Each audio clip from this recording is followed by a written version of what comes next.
Top 30 wide receiver rankings heading into week 12. We saw a few decent Thanksgiving games, and these guys, they're not included on this 30 ranking of your wide receivers. So here we go. The first guy is Davante Adams of the Green Bay Packers. This guy, he's been a top and beast receiver all season for the Packers. Each and every week, it seems like he finds the end zone and gets the job done is Davante Adams. And this week, I know he's got a tough matchup versus Chicago that gives up the third least amount of fantasy points to wide receivers. But this is a guy you could pencil him in for 25 to 30 fantasy points each and every week. Him and Rodgers, I think, is the best connection in football from quarterback to wide receiver. And it's going to be a good ball game for Adams here, I believe, on Sunday Night Football. The second guy is DK Metcalf. We've seen the stats go down a little now over the last few weeks. Last week he had a nice touchdown versus Arizona. But then that was it for Metcalf. He didn't do much more. He only had 14 fantasy points. But I think this week in a great matchup versus Philadelphia, we're going to see that big blow-up game for Metcalf. Anywhere from 30 to 40 fantasy points I easily could see in PPR leagues. So Metcalf, he's going to have a huge game. That Philly defense, they're not that good in the secondary, and he's going to take advantage in this one. The third guy is Keenan Allen.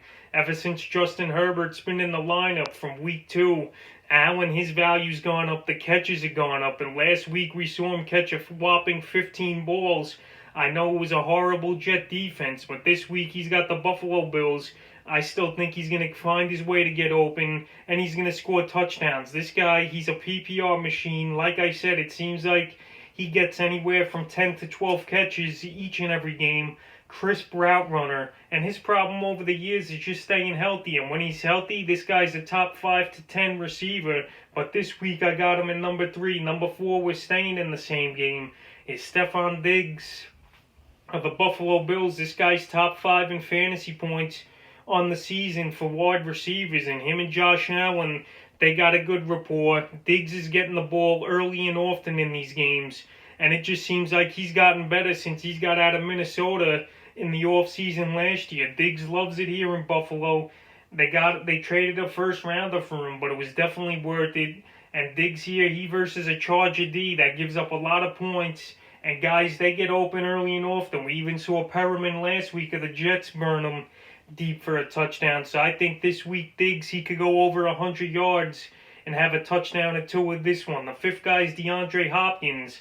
I don't know, for whatever reason, Kyler Murray, he's not finding him that much the last few weeks. If it wasn't for that Hail Mary to Hopkins to end the game a few weeks ago versus Buffalo in Week 10, his fantasy points wouldn't be that good, and his numbers would be going down. And then last week, he had a mediocre game versus Seattle, in a game you thought he would have a monster game because Seattle gives up the most fantasy points to wide receivers. But anyway, Hopkins, he's got New England this week. Stephon Gilmore, he's going to be shadowing him, I assume, the whole ball game. And it's going to be a little tough for Hopkins to get open. But this is a guy, he's matchup proof, and you can't bench him any week or any time. So Hopkins, I got him ranked 50 at number 6, Calvin's Ridley of the Atlanta Falcons.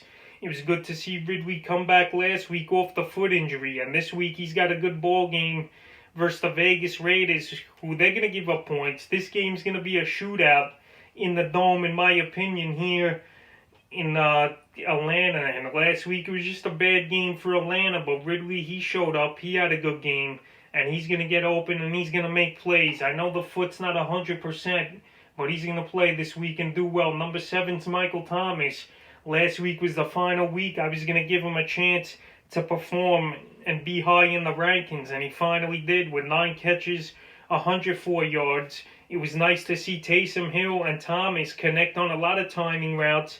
Hill, he gets the ball down the field more than Drew Brees, even though his accuracy isn't as good as Brees. But Thomas and Hill, they had it going. A lot of pitch and catch, quick comeback routes and stuff like that. And this week versus a weak Denver defense in the secondary, I could see Thomas go over 100 yards again in this one and have a good ball game. Number 8's Tyler Lockett of the Seattle Seahawks. It was good to see Lockett score his first touchdown in 3 weeks last week versus the Arizona Cardinals. And Lockett, this guy, each and every week, you got to put him in the top 10. I know there's games where he disappears and he only gets 7 or 8 fantasy points. But this week, another primetime game. Him and Russ, they show up on the big ball games when they need to. And at Philly this week, if they get Chris Carson back, it's just going to open up that passing game more, I believe, for this Seattle team. And Lockett, I wouldn't be surprised if he gets a touchdown or 2 and over 100 yards in this one. So he's number 8. Number 9's the Cheetah, Tyreek Hill. Hill is having a great fantasy season. He's only had 1 game less than double-digit fantasy points. And this week he versus a Tampa Bay Buck team that just got torched by Cooper Kupp and Robert Woods in their secondary. And this week, another big ball game here for the Chiefs at Tampa. This is going to be a high-scoring game, back-and-forth battle, and I think Hill could have a huge game. And I think he could get a deep ball behind that secondary for a touchdown. So Tyreek Hill's number 9. Number 10's Julio Jones. We're hoping he plays. Last week, he was in and out of the ball game with a hamstring injury, and this hamstring injury, it's banged him up most of the season, and it's affected him. But Jones is a gamer. He came back on 1 drive in the 4th to try to help his team make a drive and get back in the game, but he hurt it on a 20-yard catch, and he was done for the rest of the game. And this week, he's been limited in practice. Like I said, it's been a lingering thing the whole season, and hopefully he plays. If he plays, he's number 10. Number 11's Justin Jefferson. He's finally got it going once again in the last 2 weeks in week 10 and 11. He had a little bit of a slump, but now Adam Thielen most likely out this week versus Carolina after going on the COVID list. And Carolina, they're decent defense, but I could see Jefferson doing his thing. Jefferson's way better at home. He gets his stats, and this week it's another home game, and I could see Jefferson easily find the end zone and get 60 or 70 yards at least in this one. So he's number 11. Number 12's A.J. Brown of the Tennessee Titans. Last week he had a man-beast touchdown running over 2 defenders into the end zone, all Will and Hart. And this week he's got a tough matchup in Indianapolis that we saw 2 weeks ago. Bottled A.J. Brown down 20 receptions they held him down to, was Brown. But he did drop a deep ball that would have been a 60 or 70 yard touchdown in that ball game. And this week, I think Brown could find the end zone. This is a huge game for Tennessee, and they just got to get their guys going. Tannehill, he looked good last week, finally, after being in a drought the last few weeks. And I think this week, Brown could find the end zone once again. Number 13's DeAndre Johnson.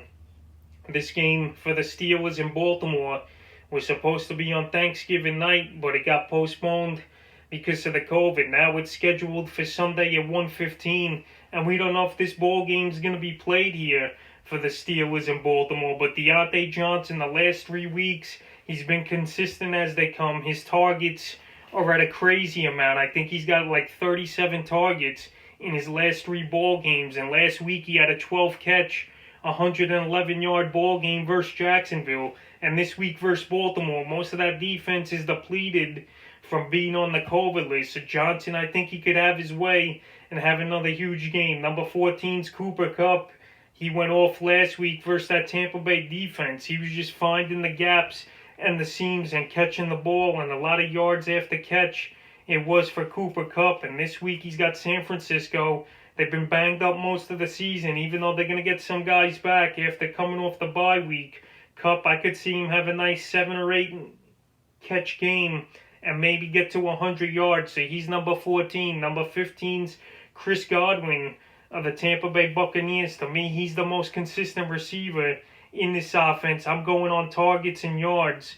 And he's the guy that he's going to work the field. He's going to get underneath. He's going to get open. Like I said before, this ball game versus Kansas City is going to be a shootout in my opinion. And Godwin, I could see him have double-digit catches possibly in this one. And Tom Brady, he relies on him like a security blanket in a way too. So Godwin's number 15. Number 16's Juju Smith-Schuster versus Baltimore. Smith-Schuster a few weeks ago versus Baltimore, he came onto the scene with a touchdown and double-digit fantasy points. Last week he left the game versus Jacksonville with a foot injury, but he's been practicing at least in limited form, and now he had a few days extra off since this game got pushed back to Sunday now. And Juju, I think he could have his way as well. All these Steeler receivers, pretty much each and every week, they're 10-0 for a reason. And I could see Smith-Schuster having a good ball game here. So he's number 16. Number 17 is Robert Woods versus San Francisco. Woods had a great fantasy game last week with 29 fantasy points in PPR leads. Him and Kupp, it was just bang, bang, bang down the field. Goff hitting his receivers. And this week I said it when I was talking about Kupp, this Frisco D, not that good. But I think they're going to come and play hard. But Woods, I could see him getting open and getting a bunch of catches as well in this one. So Robert Woods is 17. Number 18, DJ Moore. It was nice to see him back on the scene last week, going over 100 yards for the Carolina Panthers versus Detroit, and that was with backup deep PJ Walker. This week it looks like Teddy Bridgewater's back. They're versus Minnesota, who gives up the 4th most fantasy points to wide receivers. You don't got to worry about the weather. This ball game's indoors, and Moore wouldn't surprise me to see him have a nice 15-plus fantasy point game in this one. So Moore's number 18. Number 19, Mike Evans of the Tampa Bay Buccaneers. If this guy don't get a touchdown, he's only getting 8 or 9 fantasy points. And you can't, realistically expect him to get a touchdown each and every week. It's nice he's got 9 touchdowns already on the season, is Evans. But the games he hasn't, like I said, he's been in single-digit fantasy points. And he's only gone over 70 yards once in the last 5 weeks. So Evans, you still got to play him, but I had him on the bench list this week. I just think Kansas City, they're going to focus on him and try to have the other guys like AB, Gronk, and Godwin try to beat him and stop the big target in Mike Evans. Number 20's Chase Claypool. What a rookie he's been here for the Pittsburgh Steelers. And this guy, he's going to be a mainstay for many years to come. And what a steal he was in the draft. This guy went 3rd round in the NFL draft. But anyway, he's got 9 touchdowns in 9 games. He came on the scene, obviously, in week 3 where he had 4 touchdowns in that game. And ever since, he's been off to the races. And this week versus Baltimore, I think he's going to find the end zone once again, is Chase Claypool. Number 21, Allen Robinson. He's another guy I had on my bench list this week. But he is the number 1 over there. We know Mitchell Trubisky's going to start, and I think that bumps his value up just a bit, is Robinson. Nick Foles, he's a quarterback that really couldn't get the ball down the field for Robinson and the Bears. And this week it's a tough matchup, though. He versus the Packers, who give up the 7th least amount of fantasy points to wide receivers. And he's going to have Jakeer Alexander on him, an up-and-coming corner who's pretty solid. But Robinson, I said to bench him, but if you don't have better options, he's a guy you just put in the lineup and hope for the best. Because his last game, he only had 10 fantasy points. And I wouldn't be surprised if he has 10 or less again here in this game. Number 22 is Robbie Anderson of the Carolina Panthers. Anderson, he has 9 double-digit fantasy point games out of 11 on the season. And this week, he's got a good matchup versus the Minnesota Vikings, who I said before give up the 4th most fantasy points to wide receivers. Anderson, the last year now, he's becoming a better route runner, not just a deep ball threat like he was in New York, and the Jets should have never got rid of him. He fits this Carolina offense well, and he's going to have a good game, I believe, here versus Minnesota. Number 23, DeVante Parker. Parker, his targets and his volumes went down the last few weeks since Tua has been in the lineup, and then when we saw Ryan Fitzpatrick come back in the game last week, after they pulled Tua, we saw Parker get open and make more plays. But this week, I told you to start him, and I'm sticking with it. He's got an amazing matchup versus the New York Jets that everyone scores on. They give up the 7th amount of fantasy points to wide receivers. We just saw Keenan Allen come off a 15-catch game versus the Jets. And this week, I think Parker's going to have a good one, and I think he finds the end zone. Number 24 is Darius Slayton of the New York Giants. I said to start him as well on my start list, so check that out. But anyway, he's got Cincinnati. They're struggling. Now they got Joe Burrow. He's out for the season, and they're going to have the guy Brandon Allen in there. I don't know if he's going to do much, but anyway, Slayton, I think he's going to get open. I think he finds the end zone in this one. And Cincinnati teams, they're just having their way with them as well. So Slayton, I got it number 24. 25, talking about Cincinnati, we're going to Tyler Boyd. Boyd, he's been a great receiver this season with Joe Burrow under center, but his value on T. Higgins, who has been great as well, takes a hit, and this is why he's number 25 for me. Boyd, I think he'll still have decent value. He's a good route runner. He could get open, and he's got good hands. And this week he's got the Giants, who've been playing better. And like I said, with no Burrow there and Brandon Allen, I don't know what we're going to get out of him.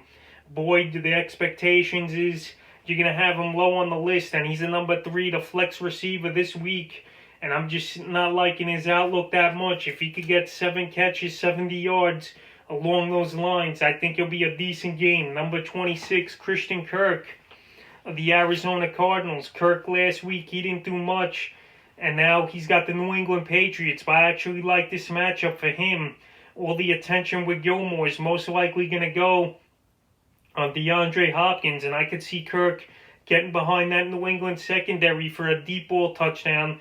Kirk, he's getting better. Him and Murray over the weeks, they found the rapport, and they're making some plays.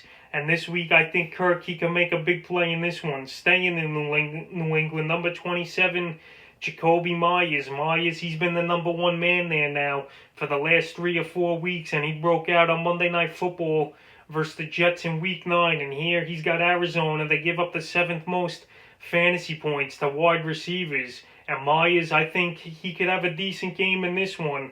But I believe Patrick Peterson's going to cover him most of the game instead of N'Keal Harry or Damiere Byrd, who had a breakout ball game last week. So Myers, I like him at 27.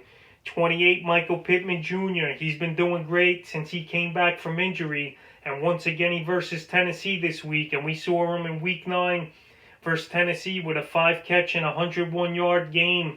And Michael Pittman, this guy, he's an impressive rookie. Another guy from this class, which is impressive. And Phillip Rivers, he has confidence in him. Like I said, this offense has picked it up now since Pittman came back from injury in Week 9. And this week versus Tennessee, I wouldn't be surprised if he went over 100. But there's a lot of great receivers this week. And Pittman, I got at 28. 29, T. Higgins, another great rookie, but his value and his looks and targets, I believe, are going to go down. Brandon Allen's in there. Joe Burrow, he's way above these guys, obviously, that were behind him on the depth chart. I thought Finley was going to start this game, but they're going with the unknown quarterback here in Brandon Allen. And I don't know what to expect. So Higgins, he's second over there in Cincinnati anyway, with Tyler Boyd number 1, like I said. And Higgins, I could see a mediocre game from him. He's a guy, I don't know if I could trust starting, but I got him 29 here. And number 30 is Mike Williams of the Los Angeles Chargers. Williams last week caught a nice deep ball and scored a touchdown. And now in his last 3 out of 4 fantasy ball games, Mike Williams, he's got double-digit fantasy points. Him and Herbert are finding it more and more as the weeks go on. Like I said, he's his mid to deep ball threat. And Herbert, he's just spreading the ball all around the field. This is another game I believe the Chargers will be trailing, where they got to throw a lot. And Mike Williams, I think he could get another deep ball or 2, or maybe have 60 or 70 yards. So that's the top 30 receivers ranked heading into Week 12.